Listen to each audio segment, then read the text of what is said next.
Naitanong niyo na ba kung bakit humihina ang inyong mga binti kahit kumakain kayo ng tama? Hindi lang ito dahil sa edad. Ang mga prutas na akala nating lunas, baka iyon pala ang sanhi ng sakit sa inyong mga tuhod at joints. Bilang inyong doktor, ibubunyag ko ang 7 prutas na dapat iwasan ng mga edad 60 pataas. Alamin po ang katotohanan upang manatiling malakas, masigla at malayang nakakagalaw araw-araw. Bilang 1, pinya, ang acidic flare.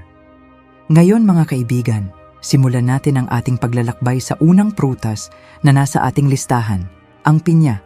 Alam nyo, sa loob ng maraming taon sa aking klinika, nakita ko ang maraming pasyente na labis ang tiwala sa prutas na ito. Ang pinya ay tila isang regalo mula sa kalikasan. Ito ay makatas, masarap at puno ng enerhiya. Madalas nating naririnig ang tungkol sa bromelain, isang enzyme na matatagpuan sa pinya na sinasabing lumalaban sa pamamaga.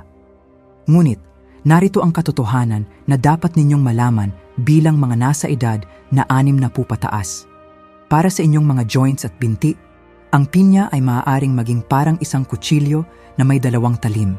Hayaan ninyong ipaliwanag ko ito sa inyo ng mas malalim.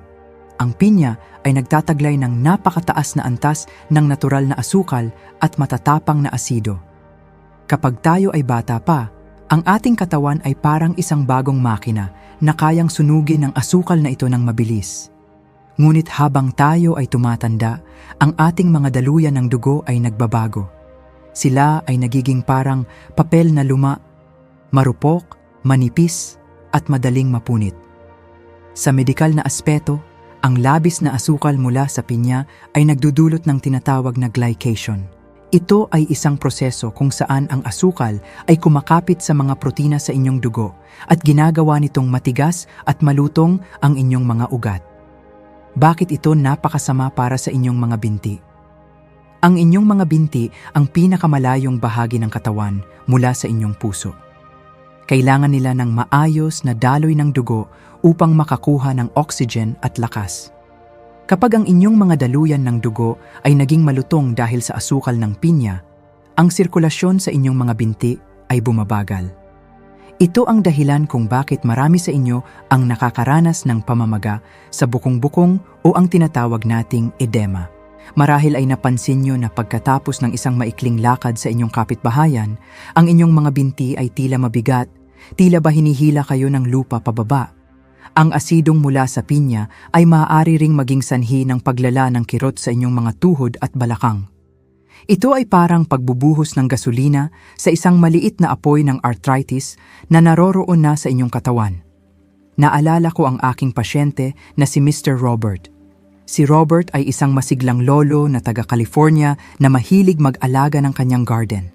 Tuwing weekend, hindi nawawala sa kanyang mesa ang grilled pineapple dahil akala niya ay nakakatulong ito sa kanyang kalusugan. Ngunit lumapit siya sa akin dahil sa gabi-gabing panginginig ng kanyang mga binti at matinding pananakit ng kanyang mga tuhod.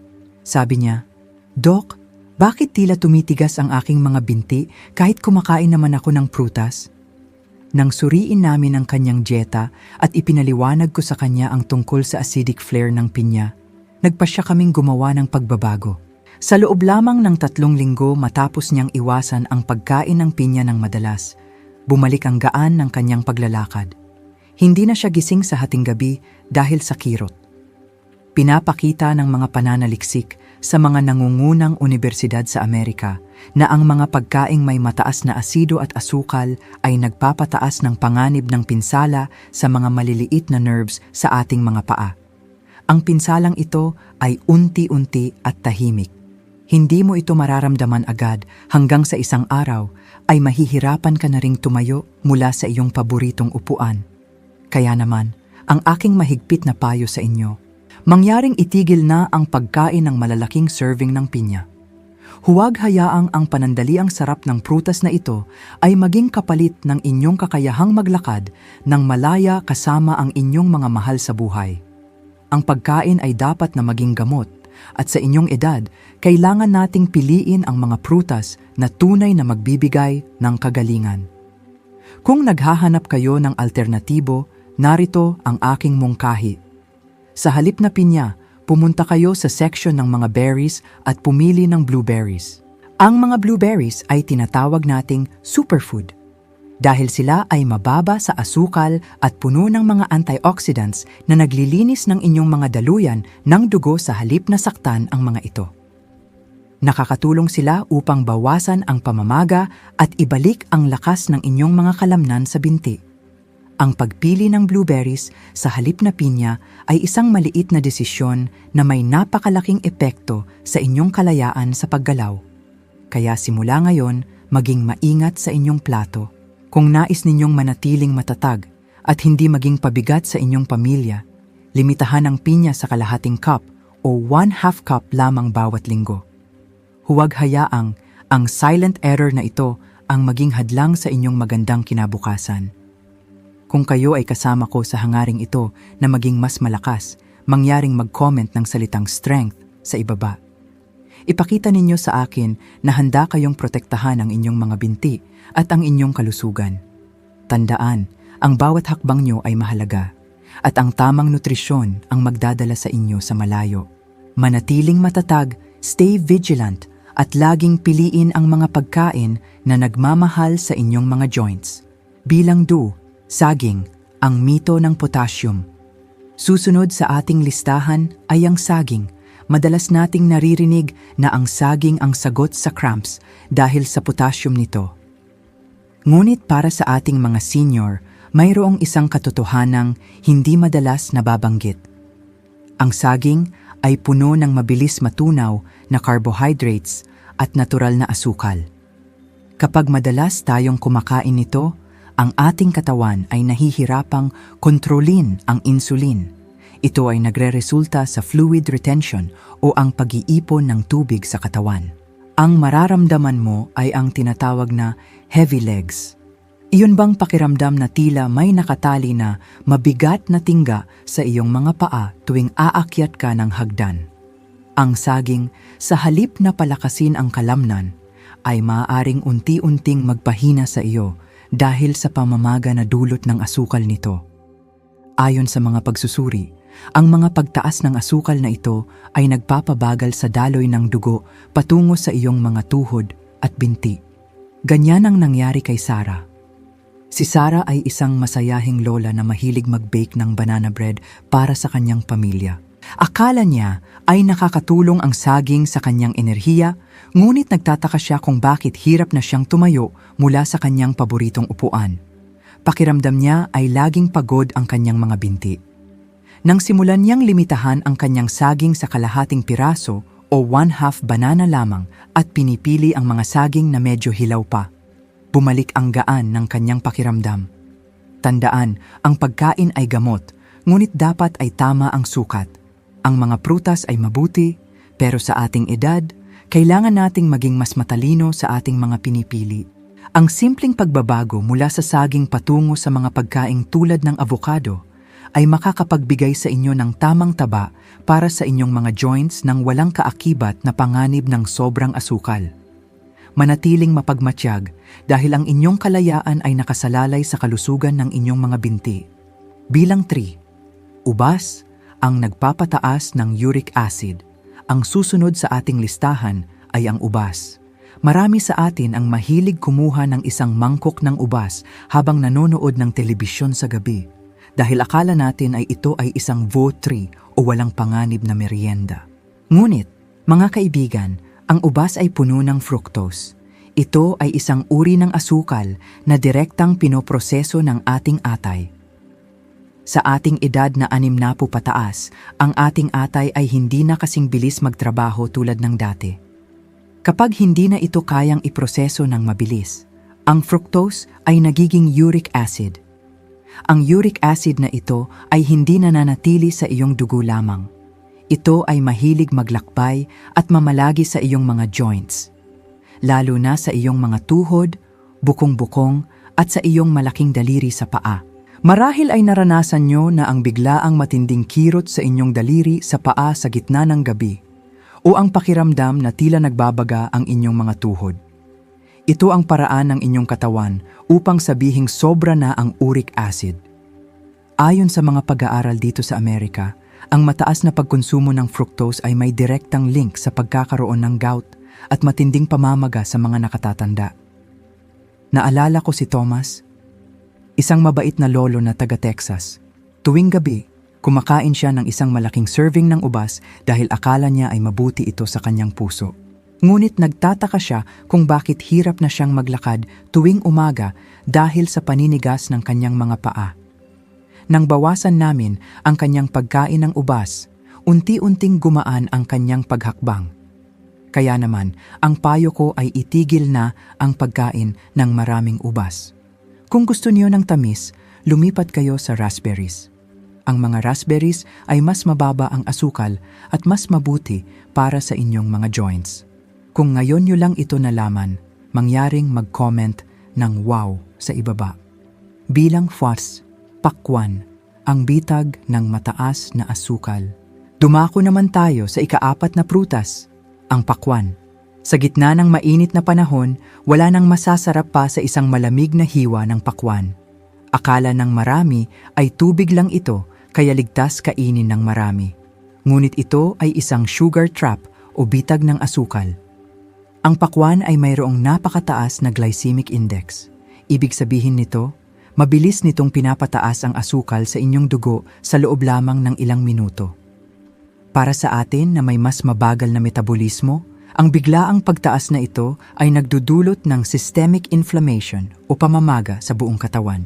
Mapapansin mo na pagkatapos ng isang masayang family barbecue kung saan kumain ka ng maraming pakwan, bigla kang makakaramdam ng matinding pagkapagod o sugar crash. Ang iyong mga tuhod ay tila bumibigat at sumasakit. Ang matinding asukal ay nagpapahina sa sirkulasyon ng dugo na dapat sana ay nagbibigay ng nutrisyon sa iyong mga binti. Pinapakita ng mga pananaliksik na ang mga pagkaing may mataas na glycemic index ay nagpapabilis sa pagkasira ng mga cartilage sa ating mga joints. Isipin niyo si Linda, mahilig siyang magdala ng pakwan sa bawat family reunion. Napansin niya na tuwing pauwi na siya mula sa party, hirap na siyang mag-drive dahil sa pamamaga ng kanyang mga bukong-bukong. Akala niya ay dahil lang sa pagtayo ng matagal. Pero ang totoo ay ang pakwan na kinain niya ang nagpapalala ng kanyang kondisyon. Ang solusyon, huwag itong kainin ng labis. Limitahan ang iyong sarili sa isang maliit na hiwa lamang. O mas mabuti, piliin ang cantaloupe o dusaluoy. Mas mababa ang asukal nito at mas ligtas para sa inyong mga binti. Tandaan, ang pagpili ng tamang prutas ay ang unang hakbang para sa mas malakas na bukas. Bilang 5, orange, ang pag-atake sa kasukasuan tuwing umaga. Ang susunod sa ating listahan ay ang kahel o oranges. Sa kulturang Amerikano, ang isang baso ng orange juice o OJ ay ang itinuturing na gold standard ng isang masustansyang almusal. Akala natin, sa pag-inom nito, binibigyan natin ang ating sarili ng proteksyon laban sa sakit dahil sa vitamin C. Ngunit, narito ang isang masakit na katotohanan para sa ating mga senior. Ang citric acid na nasa loob ng bawat hiwa ng kahel ay maaaring maging sanhi ng tahimik na pag-atake sa inyong mga kasukasuan. Ipaliwanag natin ito sa paraang medikal, ngunit simple. Habang tayo ay tumatanda, ang ating mga kartilago o ang cushion sa pagitan ng ating mga buto ay unti-unting numinipis. Isipin niyo ito na parang gulong ng sasakyan na pudpod na ang goma. Kapag ang citric acid ay pumasok sa ating bloodstream, maaari nitong iritahin ang mga sensitibong tissue sa inyong mga joints. Lalo na kung kayo ay mayroon ng nararamdamang arthritis o stiffness. Hindi lang iyon. Ang natural na asukal sa juice ay nagpapataas din ng inyong blood sugar na lalong nagpapadalas sa pamamaga ng inyong buong katawan. Ang karaniwang sintomas nito ay ang tinatawag nating morning stiffness. Iyong bang paggising mo sa umaga, tila kailangan mo pa ng 30 minuto o 30 minutes bago mo maigalaw ng maayos ang iyong mga tuhod o balakang. Pakiramdam mo ay kinalawang ang inyong mga binti magdamag. Ito ang eksaktong nangyari sa aking pasyente na si Arthur.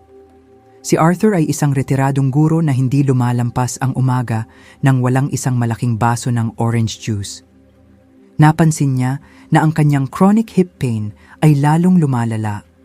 hanggang sa dumating ang punto na hirap na siyang lumabas ng kanyang kama. Nang imungkahi ko na itigil niya ang OJ at palitan ito ng ibang alternatibo, nagulat siya dahil sa loob lamang ng 2 linggo, ang bigat at sakit sa kanyang balakang ay gumaan ng malaki. Kaya naman, ang aking payo ay itigil na ang pag-inom ng concentrated orange juice tuwing umaga.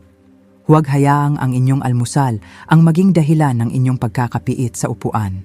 Sa halip, subukan ang uminom ng maligamgam na tubig na may kaunting piga ng lemon o mas mabuti, kumain ng strawberries. Ang strawberries ay mayaman din sa vitamin C, ngunit hindi ito kasing tindi ng citric acid ng kahel pagdating sa pag-irita ng inyong mga joints. Ang pagkain ay dapat magbigay sa inyo ng kalayaan, hindi ng sakit. Bilang 6, berdeng mansanas, ang problema sa malic acid. Ngayon, pag-usapan naman natin ang taoxan o green apples. Madalas nating piliin ang mga ito dahil mas maasim sila kaysa sa pulang tao at akala natin ay mas safe sila dahil tila mas kaunti ang kanilang asukal.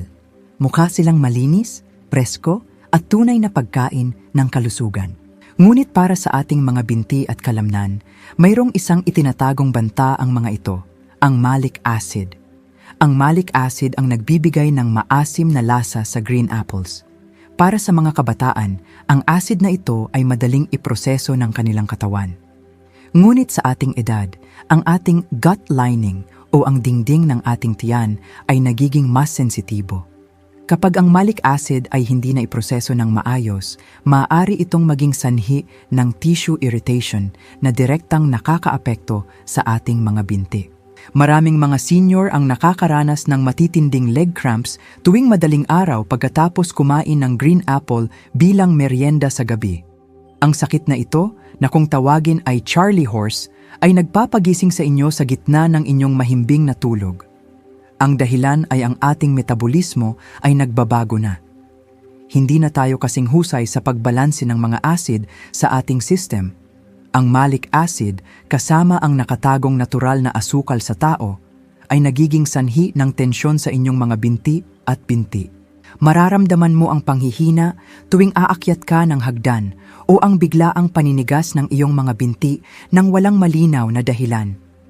Ang agham ay nagpapakita na ang labis na acid buildup sa ating system ay nagpapabagal sa abilidad ng ating mga muscles na mag-relax, na siyang nagre-resulta sa patuloy na pananakit.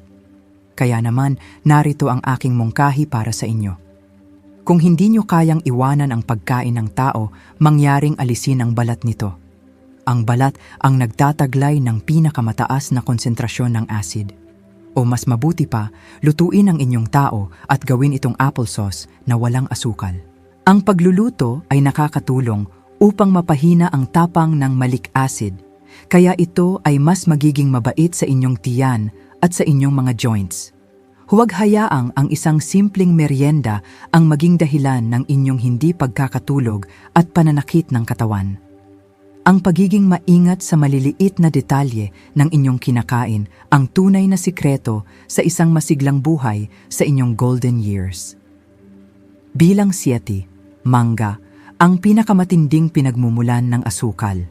Ang huling prutas na kailangan nating pag-usapan ay ang mangga.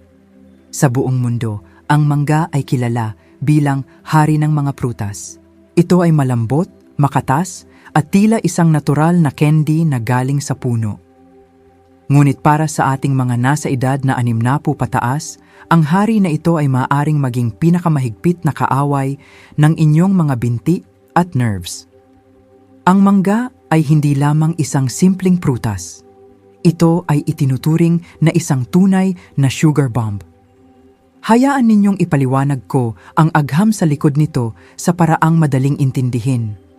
Ang isang piraso ng hinog na mangga ay maaaring maglaman ng hanggang 40 gramo o 45 grams ng asukal. Para sa isang taong nasa 80 gulang, ito ay napakataas na halaga. Kapag kinain mo ito, ang asukal sa iyong dugo ay biglang tataas ng napakabilis. Ang biglaang pag-alon ng asukal na ito ay nagiging sanhi ng pamamaga sa inyong mga peripheral nerves o ang mga maliliit na ugat na nagdadala ng mensahe mula sa inyong utak patungo sa inyong mga paa at binti. Bakit ba ito nagiging napakapanganib para sa atin na nasa golden years? Ang ating metabolismo pagkatapos ng edad na 60 ay hindi na kasing lakas ng dati. Noong tayo ay nasa edad na 30 pa lamang, kaya pa ng ating katawan na sunugin ang asukal na iyon sa pamamagitan ng simpleng paggalaw. Ngunit ngayon, ang ating pancreas ay nahihirapan ng maglabas ng sapat na insulin upang kontrolin ang ganoong karaming asukal. Ang resulta nito ay ang tinatawag nating insulin spike na sinusundan ng isang matinding crash. Ang siklong ito ay nagdudulot ng pinsala sa mga maliliit na daluyan ng dugo na nagbibigay ng oxygen sa inyong mga kalamnan sa binti. Kapag ang inyong mga binti ay hindi nakakakuha ng sapat na oxygen, doon na nagsisimula ang problema. Marahil ay nararamdaman nyo ang mga sintomas na ito, ngunit hindi nyo alam kung saan nanggagaling. Naranasan nyo na ba ang pamanhid sa inyong mga talampakan? O kaya naman ay ang tila may mga langgam na naglalakad o kumikiliti sa inyong mga binti na kung tawagin ay tingling sensation? Minsan, maaari ring makaramdam kayo ng biglaang panghihina o pagkawala ng balanse habang kayo ay naglalakad sa inyong bakuran. Ang mga ito ay hindi lamang senyales ng pagtanda. Ang mga ito ay senyales na ang inyong mga nerves ay nahihirapan na dahil sa labis na asukal mula sa mga prutas na tulad ng mangga.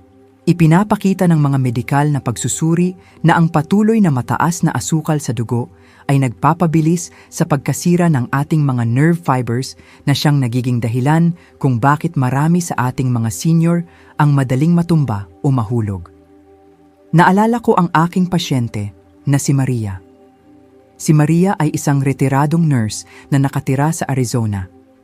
Noong unang panahon, mahilig siyang kumain ng isang buong mangga tuwing merienda habang nagbabasa ng libro sa kanyang garden.